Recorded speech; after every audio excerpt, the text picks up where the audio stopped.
All right, Little Rock, grab your coffee and hopefully something yummy from At the Corner. I'm Jamie Taylor. Welcome to another episode of The Block Talk, and welcome to my new friend, Helen Grace. Thank you. Thank you so much for having me, Jamie. It's an honor to be here right down the street from At the Corner. I'm just happy to be here. Thank you. We're thankful to have you. And down the street, we're downtown, Little Rock, my favorite place to be when I have an opportunity to be away from my kids. But anyways, when I can get away and come downtown, there's a lot of great restaurants, and you guys are a staple. You've been here for a long time. So give me a little bit information of how At the Corner started. Yeah, well, it all started, we like to say, with Mom. She had this brilliant idea. She went to lunch at the restaurant that it used to be, and she had this brilliant idea. Anyway, she talked it over to us and made an offer that day without any restaurant experience. We had no restaurant experience. We just kind of had a gut feeling. It was like one of those, we loved the energy of the space. We had like this feeling that we're supposed to be there, and we just pursued it. And it was a long shot to, make an offer on the space and think randomly. that we would randomly. Oh, it was like it was a Wednesday. We all had different career paths. I had just started at the Clinton School of Public Service. So it was just like, it was very, very crazy, but it became ours. Yeah. And then, within a month, it became ours. And every single hurdle that we reached along the way before we opened, that hurdle was gone by the end of the day, which is very rare for people to say. But it's just kind of like a very easy thing. And all sisters jumped on board with Mom. How many are there? There are three of us. Okay. Two, my sister and I, and then my sister-in-law, Kamaya, who's the exec chef.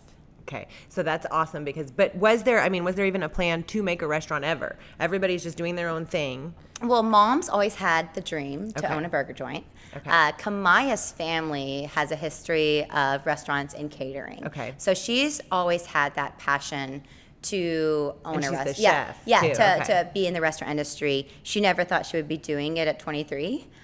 She just never thought she'd be exec chef and co-owner of a restaurant down, in the middle of Arkansas and just from Canada. My sister has a true passion for restaurants. Mm-hmm. She has a God-given talent of reading. Her literature are food magazines and recipes and cookbooks. That's her literature. I love that. So it was a very good fit for her. Me, on the other hand, I was the only one that voted no, which I don't even know if I should say that out loud. It's pretty awesome, actually, because you're definitely growing. No, I was the only one in the family that voted no. I mean, I just started, at grad school, and I wanted to focus on that. But instead of public service, and let me just say I did graduate, I balanced them for the first 2 years, both at Clinton School and the restaurant. And then after I graduated, I just wanted to be a part of the family business and just kind of give it my all and just invest in it 125%. And I did. And instead of public service, I am in customer service. But to me, customer service is public service. Mm-hmm. Restaurants are such a beautiful thing and beautiful dialogue with restaurants between customers and and owners and my teammates that just kind of we're all in this in the world together, we're dining together, and there's nothing more beautiful than food and sharing food together. And to me, that's a public service. It makes the world a better place, right? It does. That literally was about to come out of my mouth, is it makes the world a better place. And one of the things we focused on recently with the whole arrival of this healthcare pandemic and all of the things that are going on here with COVID. Before that, the whole idea of the restaurant is really this place where people come together to share a meal and talk about what happened in their day or what they're doing with their business. Business meetings, that's all I did. I went from local restaurant to local coffee shop to local restaurant over and over and over again, and that just all completely changed. But like you said, it makes the world a better place when people get together and they share their ideas over a meal and just have a conversation. Yeah, well, it's what made humans humankind. The first time that people of different worlds came together was by sharing food, sharing and gathering and then sitting down. People worked all day, they hunted, they gathered, and then they came together to share a meal. And then culture started doing that across cultures. Mm-hmm. And so there's just the beginning of community that happens every single time you're at a restaurant. Yeah. It dates back. Well, and the great part about another thing you just mentioned, and we have such a melting pot down here of restaurants. We have a massively, just diverse culture, especially even just in the River Market and right here, just walking from at the corner down the street. You have all these people that you're teammates with in this area that have developed an awesome place to come and eat and snack and try a million different things. Yeah, no, we're downtown Little Rock attracts people from all around the world.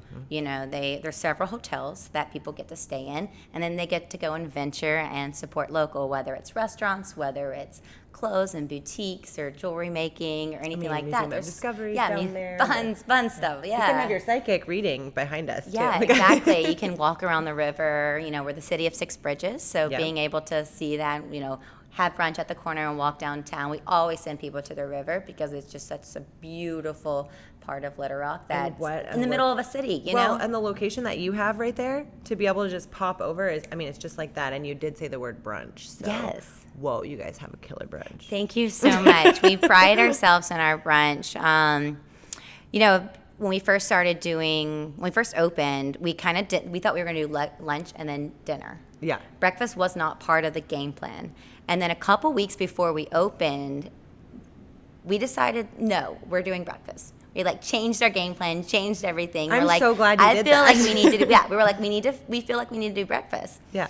And then we actually started doing brunch at the beginning, and Little Rock wasn't ready for it. They literally saw our menu and walked out. That is And that crazy happened for to months me. and months and months and months and months. And finally, we got a following who then trusted what was on our menu and wanted to try it. But at the beginning, people were not up for brunch. They were not up for what we were offering. They wanted a little bit more of a simpler menu. Right. And so people walked out. I'm like, oh my God. But finally we got that following. We have a strong social media presence, and people started trusting us. We had to build that trust because we do some very unique things especially on the weekends. And I'm just give me just an example for listeners who have never tuned in or maybe haven't eaten at the corner. Yeah, so we've done squid ink grits and fried chicken. I love it. I just wasn't too familiar with squid ink and all the things you could do it, but we made grits with it. And I just think that was that's the first random thing that comes to my mind.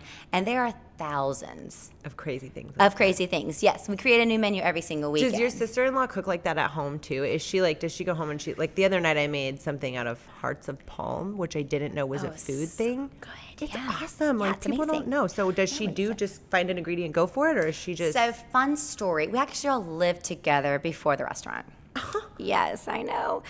It's funny, I've never really talked about this. But yeah, so all 3 of us, all the sisters and my brother, we all lived together in the small, tiny little house. And Kamaya, who is Canadian, and she's a lot more quiet than my sister and I, because we're lovers, we wear our hearts on our sleeves. You know exactly what you're thinking.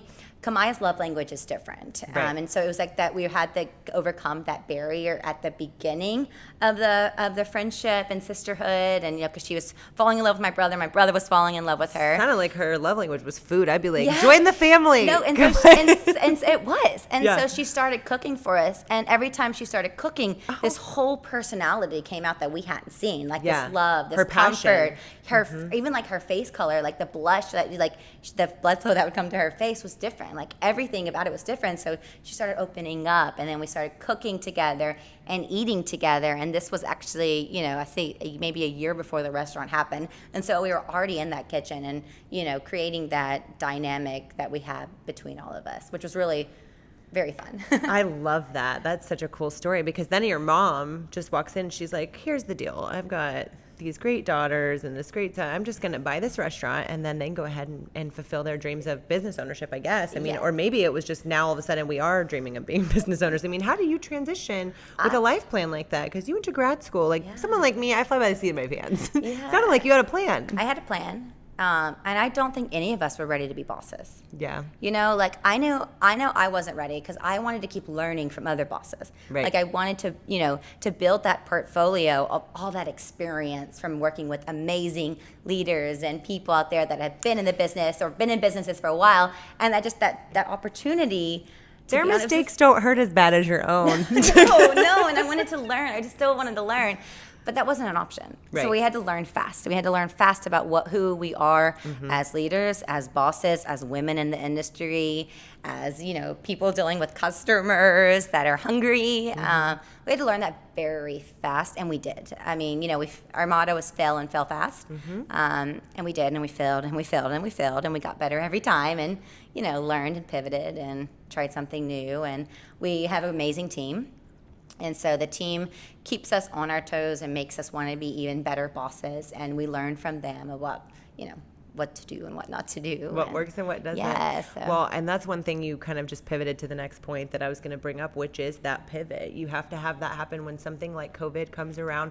It has completely shifted the landscape of your industry. Everyone's lives has been touched by it. We've talked about it with multiple restaurant owners, and everyone kind of has a different feel, a different perspective, how they're dealing with it. But at the end of the day, the restaurant industry is completely affected, and it's undeniable. So tell us a little bit about your experience with that and how you pivoted, how you've implemented, and what you're going to do from here. Yeah.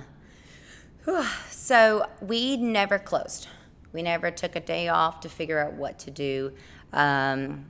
We had that last weekend brunch. First case of Arkansas hit, I want to say, on that Monday or something. And we knew we were going to close. We knew we were going to have to close. So we had a very, very long meeting about what curbside is and taking, to-goes and everything. Because we'd worked really, really hard to hit 5 years. It was our 5th year birthday weekend, and which is huge. In a restaurant industry, that's like key. That means you made it, right? Yeah, same in real estate. Yeah. So our birthday weekend was supposed to be that weekend before. Canceled it, of course, because it's just stuff was changing in the world. Like, it's not time to celebrate. It's a time to kind of focus and figure out what's going on. It was like St. Patrick's Day weekend or close, because we were planning to come and have the show out live. Yeah. And so we had got it all set up for you guys. We're doing your birthday. Everyone's doing St. Patrick's Day. We're ready. And then it was like, boom, canceled. Yeah. And so on Monday, we sat down, had a long meeting, and figured out what to go and what curbside is, because that was given the option, thank goodness. And we weren't forced to close. Like, restaurants weren't forced to close then. We were just one of the first that just made that decision. We started family meals at the beginning. And did that for several, because I knew my revenue our sales were going to be cut by a lot. So I knew I had to lengthen my hours of operation and provide more, sales opportunities for our customers. Yeah, more options, yeah. And family meals, so we started that. We started curbside, and again, we didn't know what that meant. So the first couple of weeks, we're still figuring it out and figuring out how to tell guests to pull up, put your flashers on, we'll come out to you instead of them calling when they get here. Well, and people that live downtown and work downtown know it's kind of a difficult, unless you know it down here. You don't know what's a one-way or not a one-way. Like, there's some complications. But was really halting is that traffic really slowed. Right. So it wasn't trafficy downtown. So curbside was really easy and fine, and our kitchen pivoted. We redesigned the entire kitchen because we had to get rid of all of our ceramic plates, right? You don't need any of that material that you're sitting on because you can't serve guests inside your restaurant. Right. So everything became to go. And then of course we started ordering to goes and making certain we had enough. And then all of the paper companies, everyone sold out. So it was just like that touch and go for a while about what products we have available and what we can do. And we had to pivot fast, like what kind of products we were using, what are those to-goes, making the eco-friendly cloth, because we're known for eco-friendly and recycling products, but they're more expensive, right? Mm-hmm. So we made the decision just to keep it going, to keep being eco-friendly as opposed to cutting back or doing something like styrofoam, which is like 5 cents as opposed to 35 cents. There's a lot, that we could have cut the cost because we were worried about. So your choices were just intentional as opposed to emergency without thought. Yes, and we still keep that to this day, which we're very, very proud of, as opposed to switching to some other products that could have been cheaper. But we pivoted very fast. Curbside kicked off. Little Rock really showed up and came out and supported us, and they're still doing that. I think the first couple of weeks in the pandemic, fun fact about restaurant industry is that people behind the scenes really can easily get burned out. We're feelers, we're passionate people. So it's one of the hardest industries for a reason, right? They say that over and over again. It's a hard industry, and so you just kind of get to the point where you ask yourself, what are you doing? Are you happy? What are you doing? Are you still loving it? It's natural to question. I think people do that with all fields. Yeah. And then the first couple of weeks of the pandemics, and of course we're frightened. like to death. Like I even lost my eyesight, which is a side note. But like I was having such bad anxiety, I kept having like spurts of blindness. Blackout, Yeah. But Little Rock really kind of made me fall in love with my restaurant all over again, because of how much love we They were. came out Yeah, like especially like, you know, at the beginning. I don't know. I just didn't realize that. Like people were calling, they were leaving 100% gratuity. They were making donations of like, you know, $100. Like they were fighting to keep this little small restaurant alive and Buying keeping gift my, you know, cards all and of my, picking up, yep. yeah, and all of my employees like employed. Like it was just really, really crazy to see how well and how much the community showed love. And it just kind of made me re-fall in love with this industry. And so that was at the beginning, and Little Rock still has continued to, I would say, you know, continued to show their support even in different ways, because now we're open for outdoor dining. But, you know, this pandemic's been going on for 6 months. So Yeah. the first, like, I would say 2 months, you know, was figuring out what was going on. The community, you know, making certain that we survive. And then we needed to do more for the community. To give love back. So we actually started what we call the Cinnamon Roll It Forward campaign. So, I love it. Yeah. That's so cute. So we started cinnamon rolling it forward to hospital workers. Yeah, nurses And and yeah, doctors nurses and and everything. And cinnamon roll and cinnamon rolling it forward has kind of always been a part of it. Like we used to have like a lot of nurses and doctors that would come in like right after their night shift, and then we would just start sending out. We would always send out cinnamon rolls. Like it's been part of our thing For a while, yeah, but we yeah. just kind of actually made it a campaign, and yeah. So how it works is that people can actually purchase cinnamon rolls, and then we send it to healthcare workers. So during this time when we're like struggling and trying to figure out, you know, exactly still what this pandemic means, my kitchen got a dual purpose, you know, like Yep. we got to serve the community and connect with the community, which is extremely important to us, especially as restaurant personalities.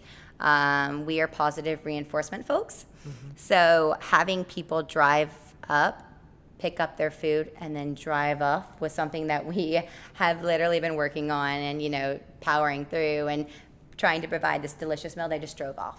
Right. You know, so we didn't get that positive get to see reinforcement. them, I don't right. get to see that first bite that, you know, or thank you so much. This is absolutely amazing. Yeah. I've missed this, or like, I need this. Thank you Just so much. the note on the receipt or the Yeah. You just don't get that. And so the cinnamon roll it forward was kind of a little bit of a selfish moment too, because it just made me feel connected and appreciated as someone in the restaurant industry.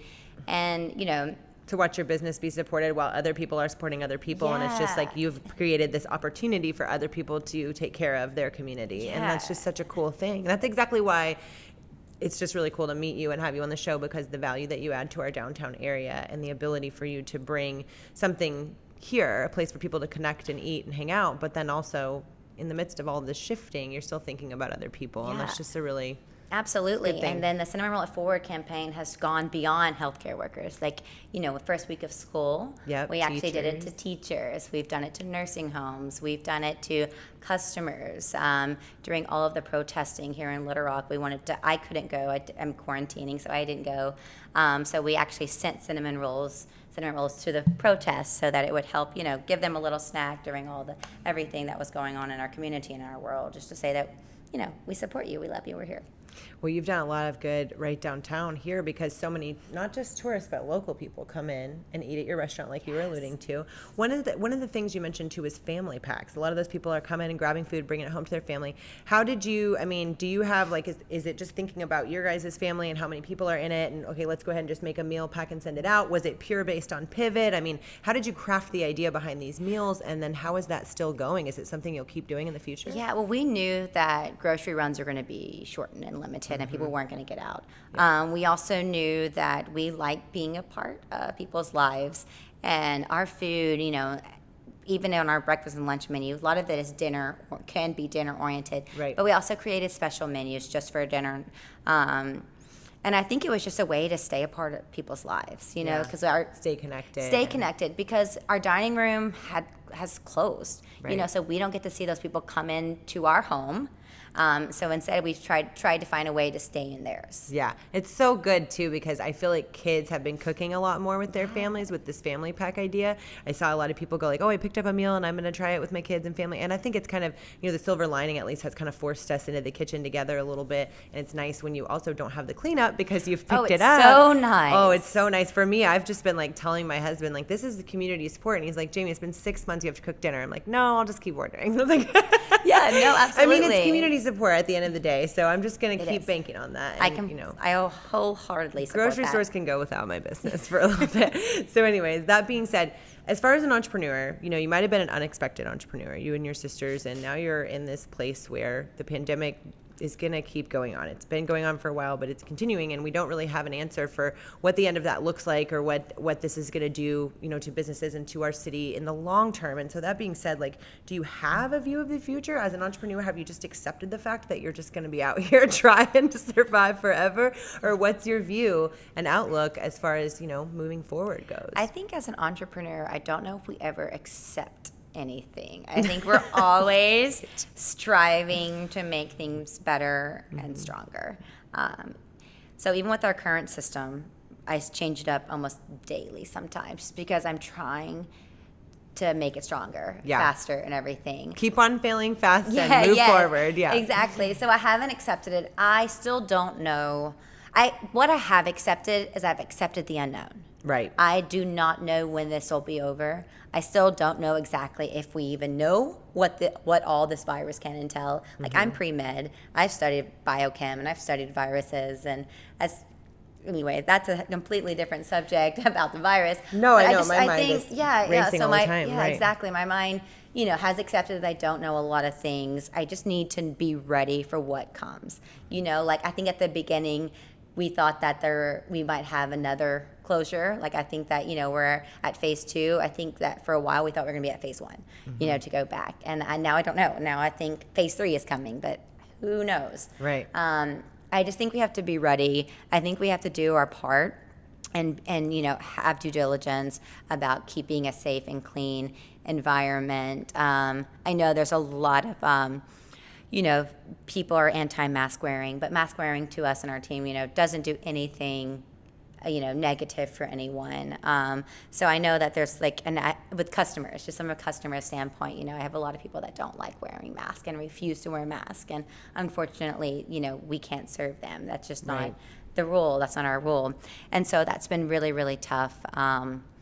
But I think, no matter what happens, I think we're just going to be ready and being ready to pivot. And guess what? I don't even know what that pivot means. Yeah. And that's what I kind of love, though, about it, because, the big thing, and this is what I've found has been the common thread between every restaurant owner I've talked to at the post-COVID, as far as like now we're in it. Now that I've experienced that first little bit, let me explain that, this is where I was weak and now I'm stronger. This is what I've learned and this is what I've lost and this is what I've gained. And I think that common thread comes down to being entrepreneurs and accepting that this adventure of business ownership comes with a lot of ups and downs. And it doesn't matter if we're talking about a worldwide pandemic. If the pandemic wasn't here, it would be something else. And that's the whole thing, is there's always an emergency in this line in entrepreneurship, but this emergency is a little bit bigger because everyone has the emergency at the same time, and we all have to figure out how to pivot in our different and respective industries. Some industries are not suffering, some are growing, some have. Think about what you mentioned when you said paper products. My mind went to so many different directions of how many companies grew in this situation. And then I really started thinking about the restaurant experience. There's some restaurants, not to be named because they're not locally owned, but like franchise style restaurants that'll do the touchy-dealy at your table that you can order your food through. Yep. And I just have this horrible fear of self-checkout style restaurants, and I'm just not interested. So I'm like, we have to reopen because I just can't. Yeah, because people that go into the restaurant industry, they don't go into the restaurant industry for that. No, they want to see for people, the service and the people and the connection that you get only through food. Some of the best people I know I've met because either I served them or they served me.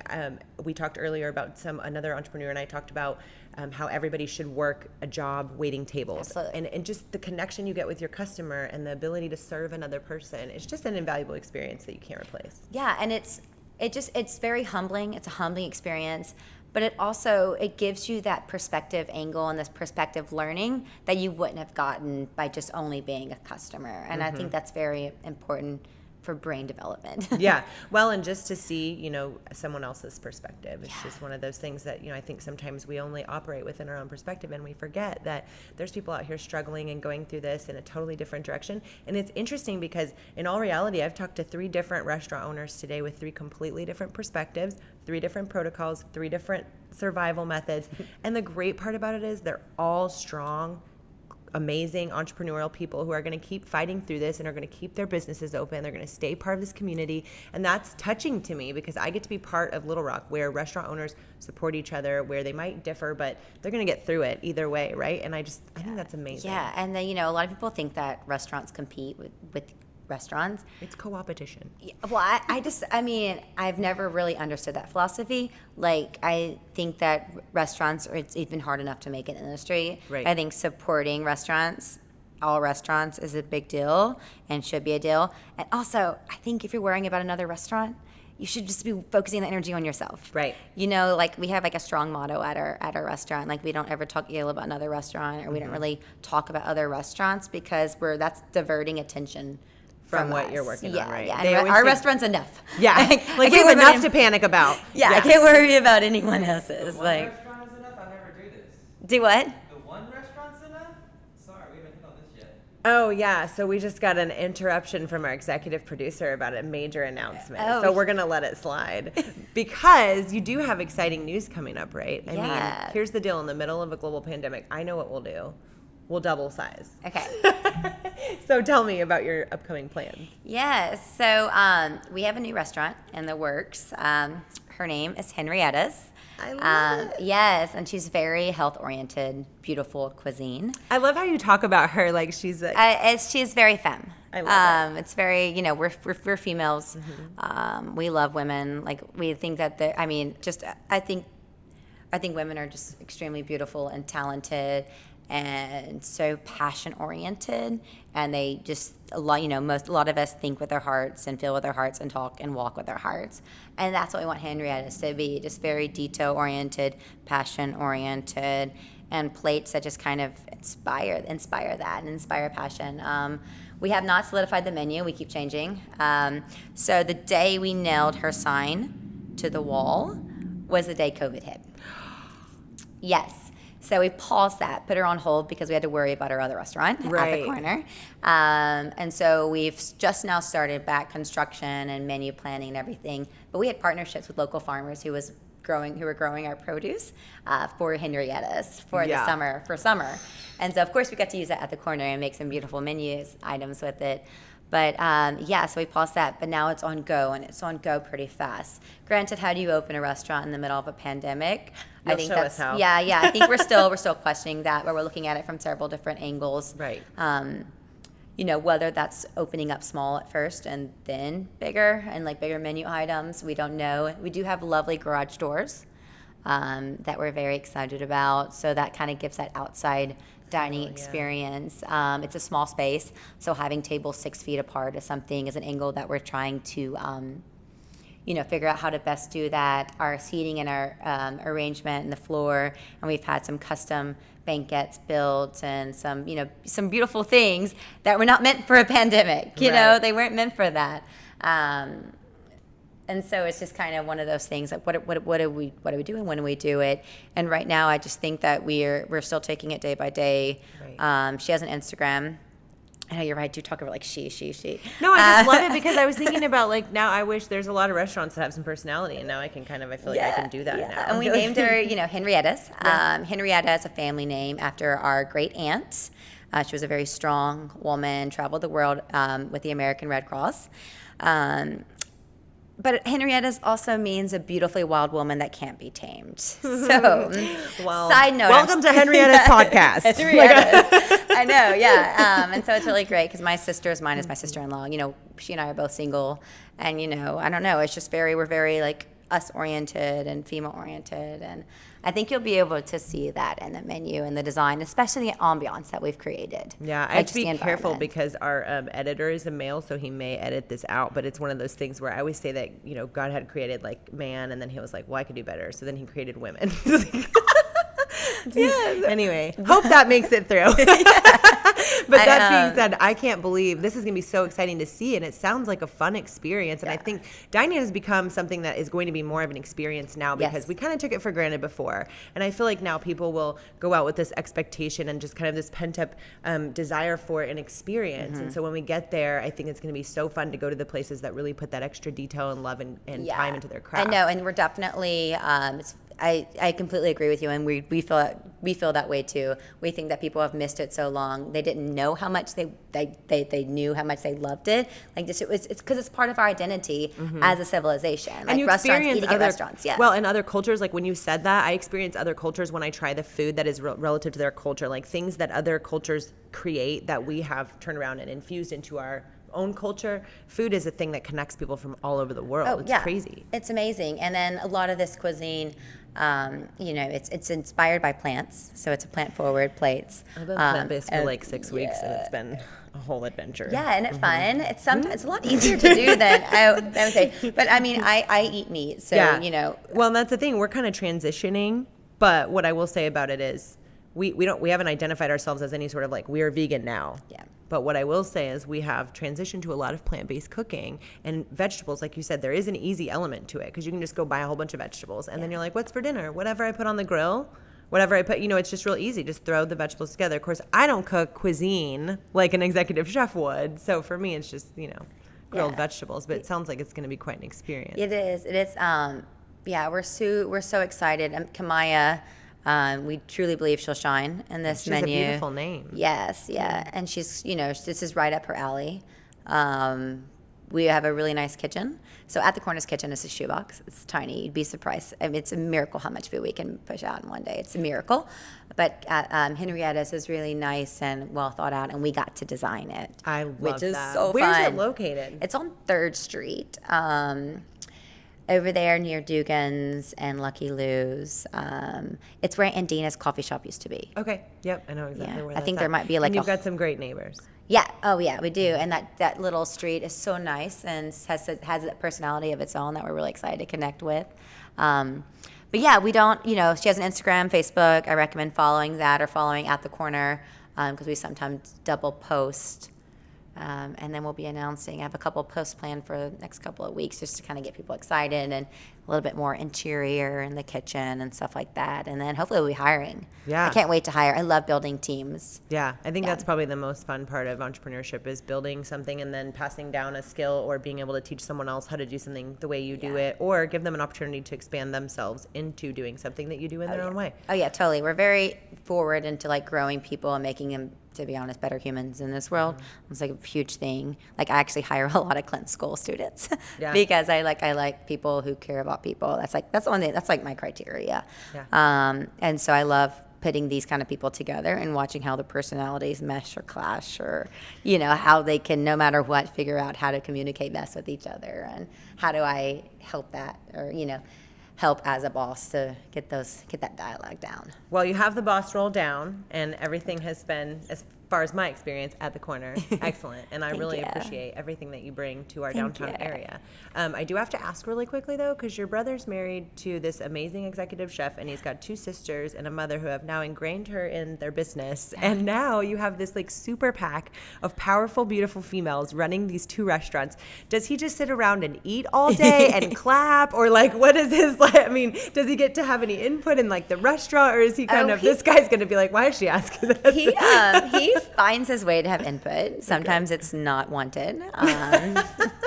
But he's a brother, so I can say that, right? You're like, you're the taste tester. Yeah. Or he'll give us feedback, and like especially like I do all the marketing and social media posts, and like one day I posted this crepe. It was all I had to work with, and my brother's like, "This is the ugliest photo I've ever seen."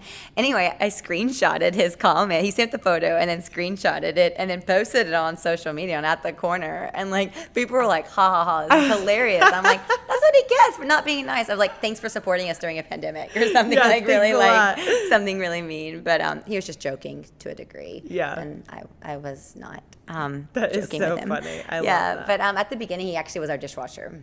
That is hilarious. Yes. And then He's been promoted to taste tester. Yes, yeah. Well, there was a lot of passion and drama at the beginning. You know, it's high stress. Like restaurants are high stress, especially when you put 3 sisters and a mom in it. Let me think. Let me mix family, entrepreneurship, restaurant ownership, and a pandemic. Where were the cameras at the beginning of this? They would have seen a lot of crying and laughing and yelling, especially yelling. Where were the cameras? Because people were like, our teammates are like, y'all need a reality show, and we're like, I don't know about that. I feel like people do not need to see this sometimes. Like, especially Mother's Day. Mother's Day was one of our biggest days ever, and it was all curbside. Oh. So we had blocks and blocks and blocks of cars. And the thing with curbside is people think that the food is faster, but it's the same food. Yeah, it's actually takes longer. The same amount yeah, to it cook, actually but now takes I've got to longer because package it's in a it to-go box and every to-go sack and to-go utensils and to-go butter and jams and all this stuff. And people forget that. And so they see these lines of cars, and they think their order's going to be just as fast or faster. It's going to be longer. And so Mother's Day was one of those days that you really should have had a camera on, because it was a sight to behold. Yeah, hey, Mama said there'd be days like that. No. Mama didn't know about this. She did not foresee any of this. Your mom was like, I wish I wouldn't have made that offer last Wednesday. Well, it's funny, at the beginning, she thought she would be writing every single order down by hand and then walking it to Kamaya to cook. And then, like, using an old school cash register. Like, that was her vision. It's so cute, I'm ever in a bad mood, I just see her writing the order down and then, like, hobbling to the it kitchen. over to give it to her. That's so funny. It's terrible. It would not have worked. No. But it still makes me laugh. Yeah, but it'll bring you some sunshine on a dark day, and you certainly do that for a lot of people in our community. Thank you for being where you are at the corner over there, brightening everyone's day. Thank you. We definitely try, and a lot of times it's so funny. Like, we have our really, really hard days and some bad days, and sometimes the business gets under our skin and we feel like we're failing. And it's usually on those days that the people that we need in our lives show up, and they like totally cast out the darkness and like surround us with so much light. They say exactly what we need to hear. They like comfort us, and like exactly, it's like the weirdest thing. Like, just, it happens on that day that when we need it the most, that customers like come through and shine. Like, even like today, like I have this, we've had like a lot of homeless people, during this pandemic more than ever. And we've just kind of taken a couple of them under our wings and like give food. I don't give money, but I give food. And then today I gave this one guy, he always like has his mask on. I'm like, mask up. And he's like, do you think you could help me out with some food? And I was like, yeah. And so I got him some food and a soda pop. And next thing you know, a customer saw it and decided to tip 100% on their tab. So they gave us a $50 tip just because of that generosity. Right. And it was funny. They told me the story because I went to thank them, of course, and like, tears were rolling. But they actually were talking about how on their drive over, how kindness is contagious and that you really need to put out the energy in this world that you want to receive. Mm-hmm. And so they saw that, and like my good deed inspired them to do a good deed. Yep. And it was just kind of one of those like really good human moments. Like, you're like, dang. Yep. And that's the thing. It should really catch faster than the other stuff. And so the more we put out, the better that it will turn out down here. We used to do pep talks with our team before like a shift. I don't do as many pep talks now because it's just a little too hectic. But I used to do pep talks, and it was always, put out the energy in the world that you want to receive. So like with customers, like if they're not on your level of kindness, get them on your level, inspire them to do better and to be better and to remind them that we are humans, and just inspire that through your actions and words and, steps. Yeah, that's our pep talk in the morning. I love it. Well, we're going to keep that pep talk, and now we've got it recorded so we can replay it. Yeah. And I want to encourage all of our listeners, if you haven't been to At the Corner, to go have a meal, pick up a meal. They've got outside dining right now. You can also do the curbside pickup. Follow them on social media, reach out, buy a gift card for someone you care about, do a good deed, and support a local amazing restaurant that we all know and love. Oh, thank you. Thank you so much for having me on here. This is a really big opportunity for restaurants, to share our voice, especially because we haven't talked in a while, So well, the thing is, I want to hear too, like, no one knows your story as far as like, people that come there know it, but the people that don't need to know, like, this is different for you. You're in a different situation than you've ever been. This is not an easy situation. No, it's to not, go through and as it's a our whole family's restaurant. Like, we're supporting everyone. Her livelihood, your livelihood, our the livelihood, sister, the brother. Yeah, it's our livelihood, and we have teammates that have been with us since the beginning. You know, like they're our family. So our first goal was not to let anyone go, and we haven't had to let any employees go. Like that such was our good goal, and so like we were able to keep everyone on payroll and pay people, and if they didn't get the hours, they got food.